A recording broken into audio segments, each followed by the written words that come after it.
This is the morning brief from the Economic Times.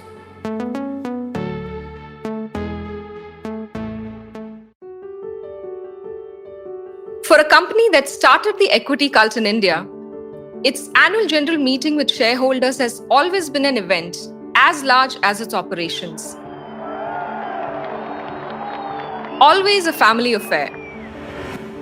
It is his vision, Dhirubhai's vision and values that have guided us in this magnificent journey of Reliance. Where every member of the family plays a critical role, from the adults to even the Gen Next. Good afternoon, everyone. I am Isha Ambani. And I am Akash Ambani. Always dramatic, with even some of the top global CEOs making cameos. We have with us a special guest, the CEO of Google, Indian icon, Sundar Pichai. I have with me today the CEO of Qualcomm, Mr. Cristiano Amon.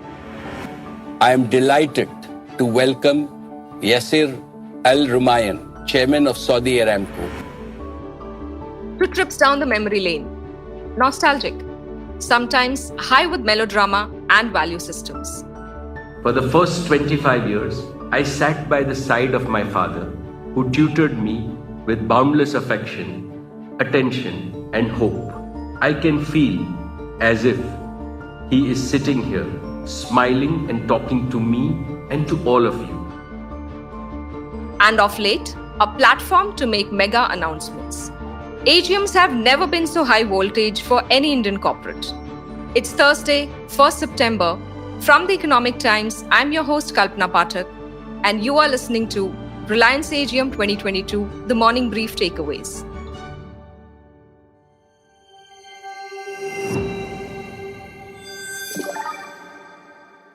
In this episode, we asked 3 of our colleagues, Writankar Mukherjee, Kalyan, Parbat, and Arijit, Barman, what's their key imports from the AGM announcements for the 3 main verticals, retail, telecom, and energy. Writankar is ET's in-house expert on retail. Welcome to the morning brief. What does RIL's announcement about expanding into the FMCG segment mean for the company and the sector? So Reliance has been trying to expand the retail business beyond the core area of organized retail.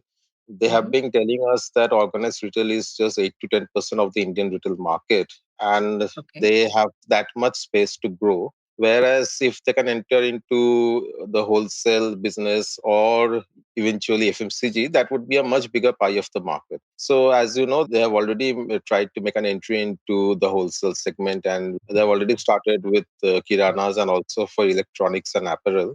So that pie they have already done in the last 2 years, and FMCG is going to be the focus area now. So they would initially sell through their own stores, and also they have around 15 lakh kiranas into the network right now who source products from their network. So they would reach out to them, and eventually they would have a proper distribution setup reaching out to multiple kiranas, but that is still work in progress. So it's basically a strategy to scale up the retail business and maybe have a larger pie of the market than just organized retail. So what is Reliance Retail's market share right now? Going by the revenue, they are no doubt the largest, and the nearest competitor would be DMart, which is Avenue Supermarts. They would be around 1/3 the size of RIL in the core retail business. So they are 3 times bigger than the nearest competitor. And the rest of the companies are much, much smaller in terms of revenue or profit. And what does Reliance Retail's FMCG expansion mean for the HULs and ITCs of the world?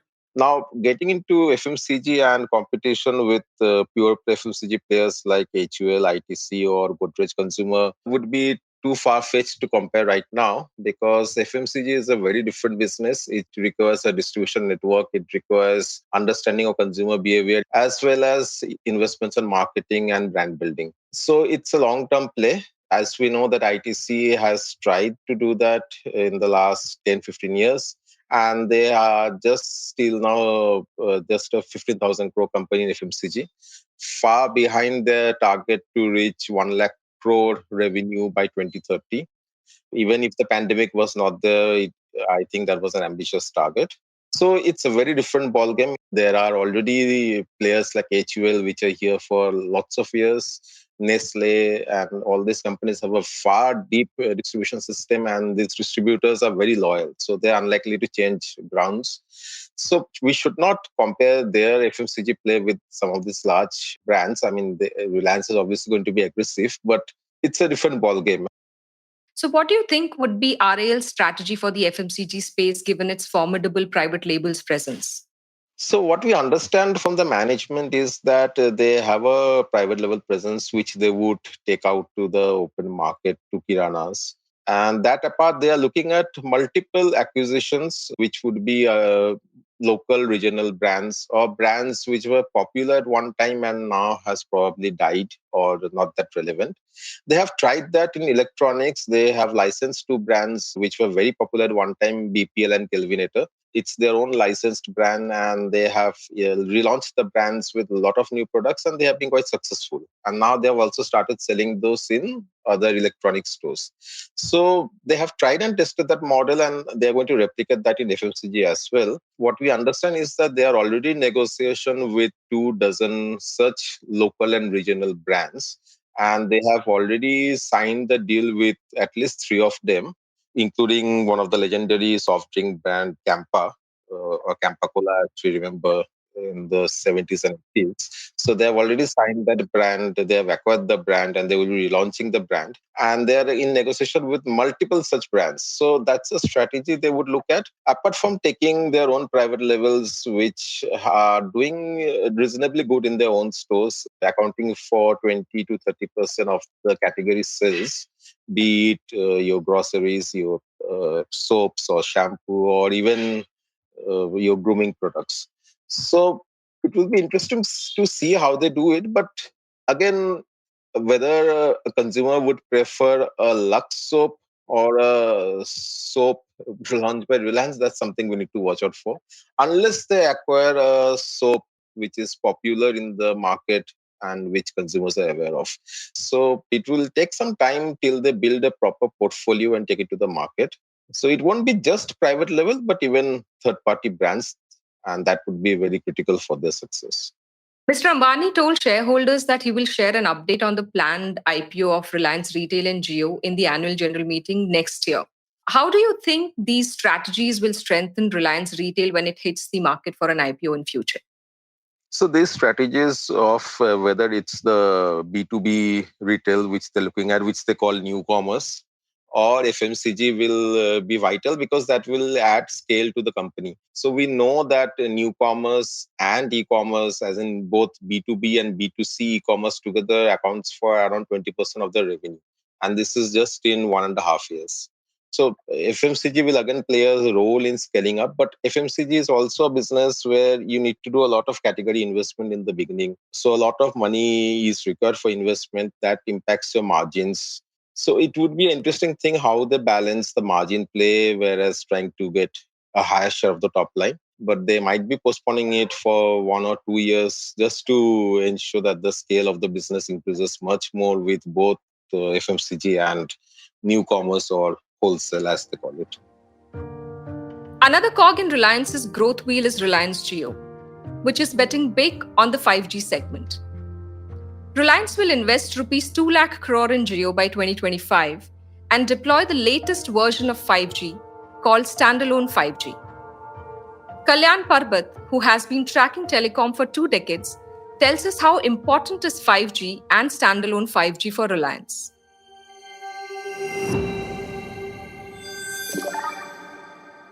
Kalyan, welcome to the morning brief. Pleasure. Kalyan, if you could help me understand, why is Jio betting so big on 5G? So basically, the industry is down to essentially 2 strong players and 1 weak, struggling telco. The opportunities are enormous. The use cases are just starting to develop. The handset ecosystem for 5G is also developing pretty rapidly. So it's a perfect time to get into 5G to, launch networks and make the most of the use cases and the ecosystem that's evolving. And Jio, as the undisputed telecom market leader with an over 40% revenue market share, with a countrywide arsenal of over 400 million 4G customers, is just perfectly geared to take the plunge and further consolidate its, mobile broadband play. Could you help us understand what is a standalone launch and what is the difference between standalone versus a non-standalone? In this case, a standalone 5G network is one that purely runs, that is not dependent on existing 4G network infrastructure, or spectrum or any of that. It is a network which is totally dedicated to 5G mobile broadband communications. So that's what a standalone network is. Whereas a non-standalone network typically rides on existing 4G infrastructure and spectrum and uses some 5G airwaves as a combination, as an add-on to generate the kind of 5G-like speeds on a basic 5G infrastructure. So that's what non-standalone is. And worldwide, majority of the 5G action that you're seeing currently is on through the non-standalone mode, which is popularly known as NSA. In the sense, over 90% of the 5G traffic that you have worldwide is all passing through non-standalone 5G networks. So that way, standalone is still in its infancy and will take some time to really catch on, although it is reckoned to be a superior form of 5G. And how will it be a standout feature for Reliance Jio? They're the guys who have invested in pan-India 700 megahertz spectrum, which they're planning to use purely for their standalone 5G network. Jio is of the view that with 700 pan-India spectrum, they would be able to offer a real 5G kind of an experience, speeds, superior in-building coverage, superior coverage in rural areas, which would typically, in a sense, you would require fewer number of towers in rural India to, roll out a 5G network. So which would be effective, from a cost perspective. And on top of that, they've got Pan-India 700. So they're in a position, to do what they call carrier aggregation, which is, they can combine all the airwaves, the disparate airwave bands that they have, to offer a cocktail, a unified, high-octane data highway offering. It is pertinent to mention here that when Reliance announced its intent to venture into telecom, the industry was skeptical. After 4 years of scrapping the non-compete agreement with his younger brother Anil, Mukesh Ambani in 2014 founded the telecom startup Reliance Jio. Jio launched services in September 2016 and within a year had 100 million paying customers. Ambani told the shareholders that Jio has broken one world record after another and proved the skeptics wrong. Kalyan, do you see a similar script being played out with Reliance's 5G bet here? Will SA help Jio gain more market share? And what about competition?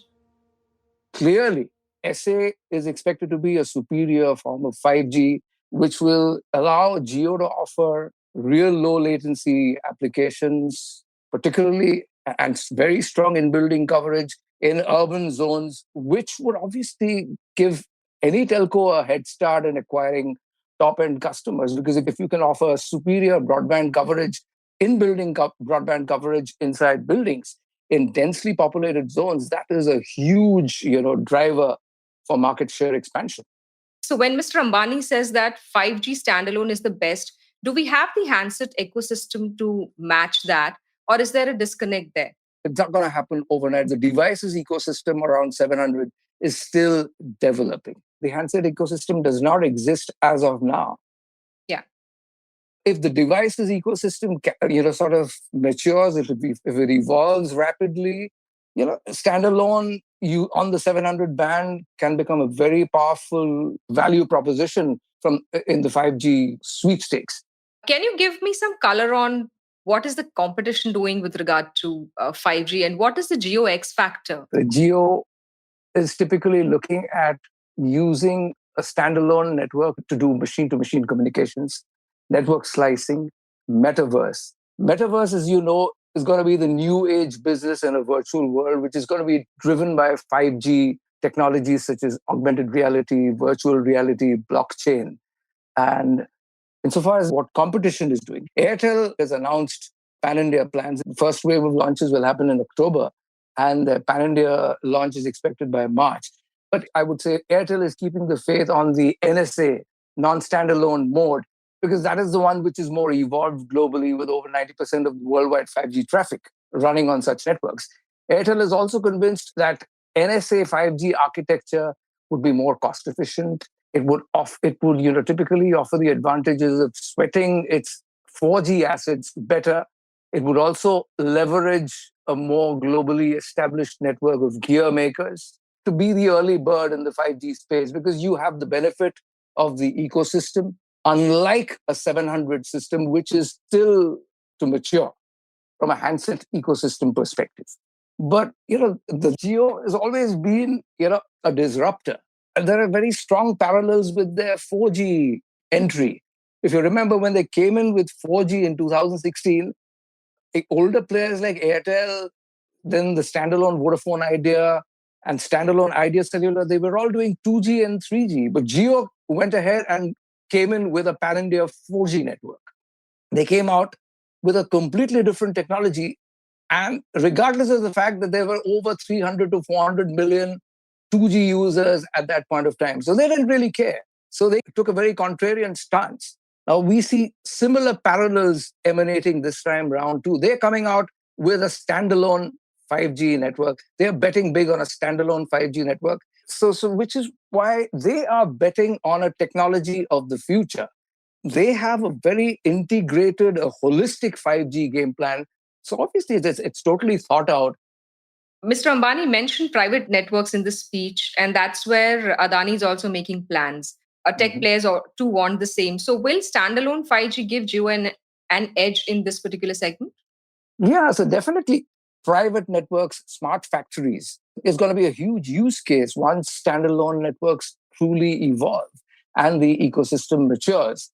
So like I said, all these things, including machine-to-machine communications or driverless cars within complexes like ports, which Adani is typically looking at, all these things would become very realistic use case once the ecosystems around standalone 5G matures. That is, like I said, that is still some distance away. Right, point taken. Jio has taken digital mandate to the villages, no doubt. But what about the ARPUs to sustain one's 5G investments? That's a great question. In fact, Jio is putting in 2 lakh crores, right? That's what Mukesh Ambani, Reliance chairman, announced. Now, Goldman Sachs has apparently said that Jio will need to boost its annual operating income and revenue to the extent of 32,000 crores and 50,000 crores to generate double-digit returns post-tax. So now that's not going to be a cakewalk, right? And Goldman Sachs also estimates that Jio would need to boost its monthly ARPUs by at least another 100 rupees a month. They need to rise from 176 to 276. Jio will be facing a tough opponent in Airtel, which has a strong balance sheet with a low leverage ratio. So till Jio actually increases the ARPU, who cross-subsidizes the ARPUs? Clearly, one of the biggest challenges for Jio is going to be to monetize, to generate double-digit returns on its 2 lakh crore 5G investment. Worldwide, 5G mobile hasn't really generated meaningful incremental ARPUs for telcos. Telcos around the world are banking on enterprise solutions. So I don't see very dramatic ARPU, growth in the near term happening. My sense is unless the 5G enterprise revenues turn meaningful, all the telcos are going to be looking out for regular opportunities to hike 5G mobile broadband tariffs. So consumers like you and I will end up paying more to generate the ARPUs for the telcos. As part of Reliance's pivot from fossil fuels to new energy, last June the company decided to spend rupees 75,000 crore in setting up 4 giant factories in the renewable energy segment. This year, it committed another rupees 75,000 crore in petrochemicals. What does it mean for the company? Let us hear from Arijit. Arijit, welcome to the Morning Brief. Let me begin by asking you, how do you see this year's announcements on the energy front?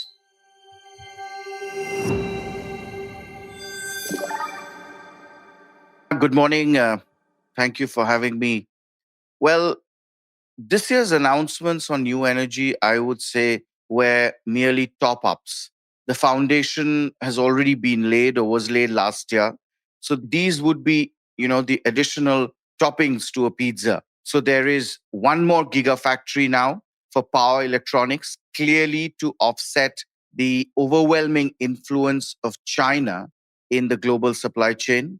So one more gigafactory in addition to the 4 gigafactories. The management also came up with some timelines, such as production of battery packs by 2023 and up to 50 gigawatt per hour capacity by 2027. Stiff timelines, but now we have more clarity that the clock is really ticking and ticking fast. Finally, they also made an announcement, which I would say again, more of a top up, that the commencement or the beginning of the transition from gray to green hydrogen, which is gray means hydrogen which is comes out of LNG or gas, to green hydrogen, which is hydrogen which is fired from renewable sources. That'll begin by 2025. So all in all, I would say more incremental. How do you see RAL's new energy push versus peers, and especially when RAL is talking about a manufacturing ecosystem being in place? That's the difference. You yourself said it, that so far in India, most of the renewable companies have been IPPs or independent power producers. Look at Renew, look at Greenco, look at even Adani. First push was to generate solar or wind power. Now, here was Reliance that was actually talking about manufacturing. Now, I would guess, and they haven't openly said that, the reason why they were talking about manufacturing and not so much of generation, and generation only for captive requirements, is because generation means tremendous government overlays. Whether it's a central government, whether it's a state government, remember, power is a concurrent subject. So state has a say, the center also has a say. And often we've seen the state and the center has been at loggerheads.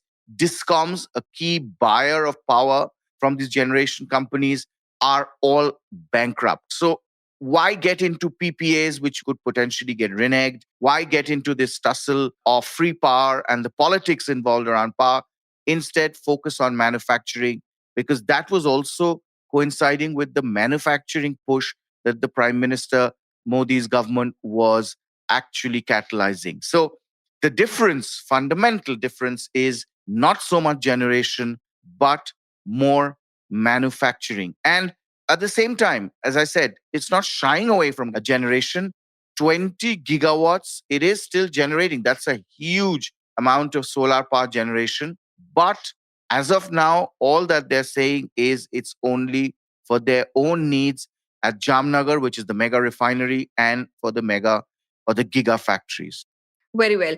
But do you think it lacks expertise? Because RAL spreading itself too thin with solar, green hydrogen, battery, bioenergy, and now offshore wind as well. Yes, that indeed, if you ask me, is a challenge.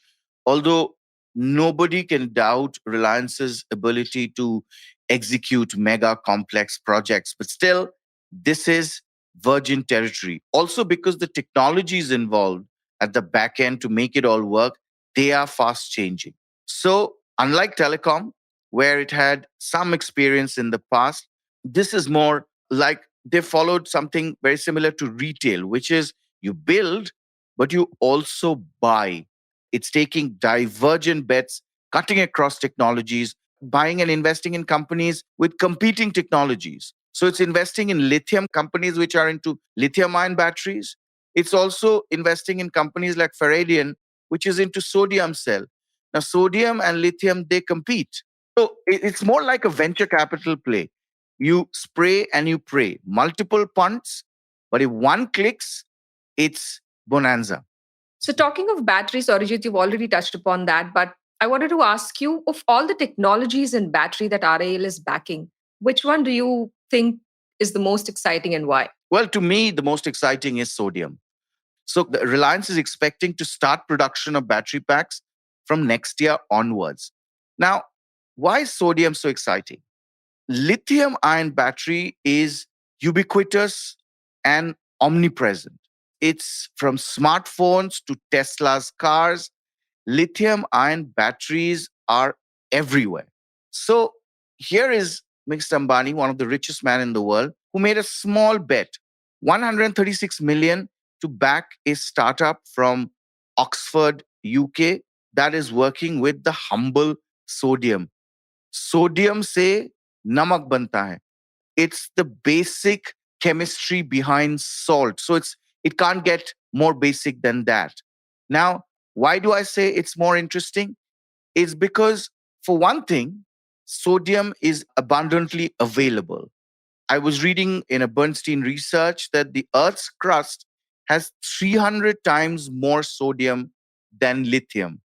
Now, the global adoption rate of electric vehicles is currently so high and it's so fast that it's not just lithium, but high grade nickel, cobalt, practically anything that goes into the EV battery ecosystem is getting scarce. So, the first time ever, battery packs are more expensive in 2022. So, coming back to sodium, it makes sense to back a technology that's as cheap as the traditional lead acid batteries and requires ingredients that are so easily available, easy to source. To put it simply, Mr. Ambani is not getting into a space where the Chinese are already up.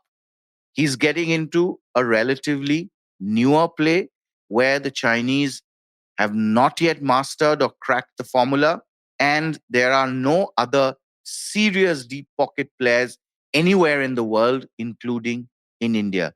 This is why sodium is strategic, and this is why sodium is, to me, the most exciting story.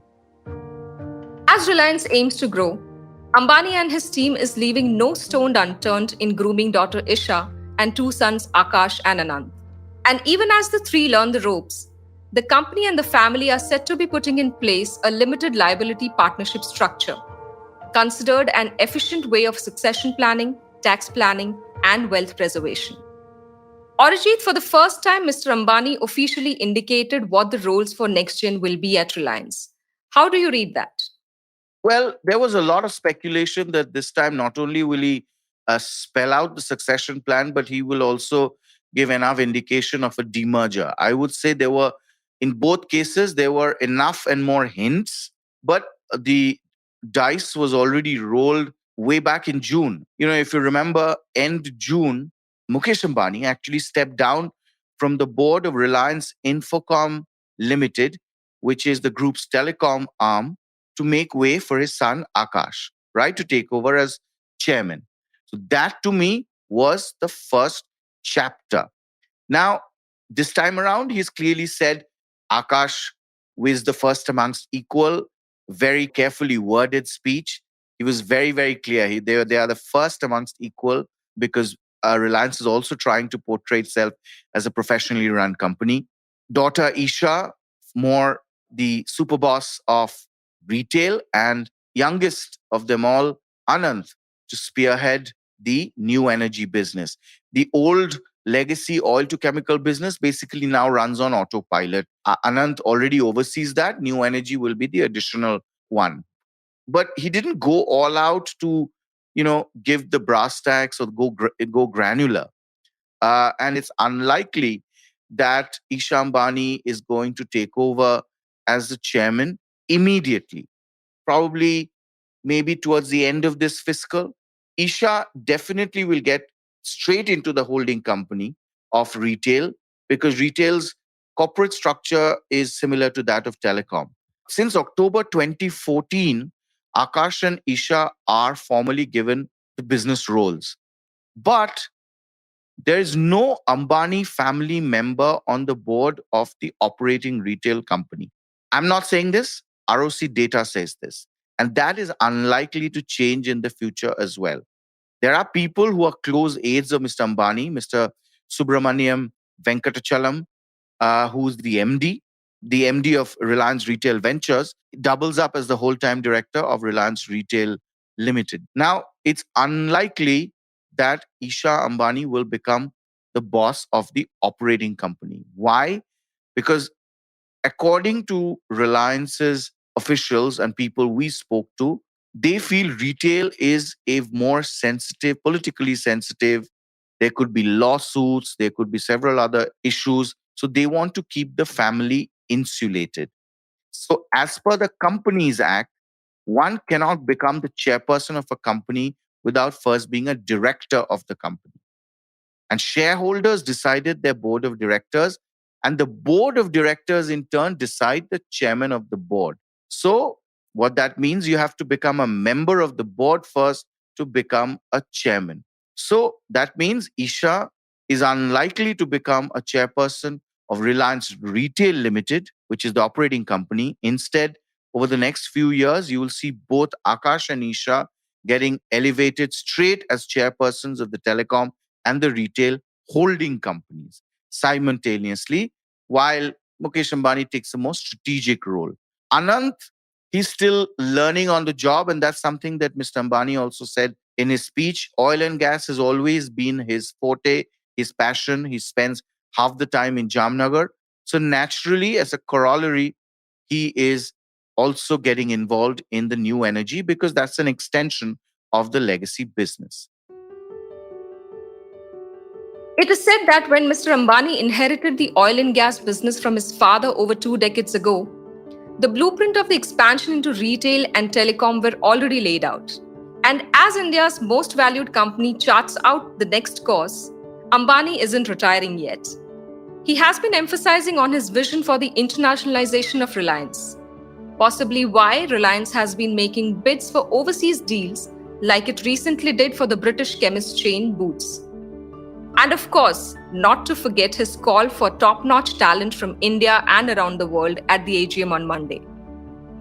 It, however, remains to be seen how far will Reliance go with Gen Next at the helm. You were listening to Reliance AGM 2022, the morning brief takeaways with me, Kalpana Pathak. Thank you, Writankar, Kalyan, and Arijit for your insights. Producers for this episode are Surabhi Modi and Anupriya Bahadur. Sound editor, Indraneel Bhattacharjee. Executive producers are Anupriya Bahadur and Arijit Barman. If you like this episode, please do share it on your social media. The Morning Brief airs every Tuesday, Thursday, and Friday. Do tune into ET Play, our latest platform for all audio content, including The Morning Brief. Thank you for tuning in.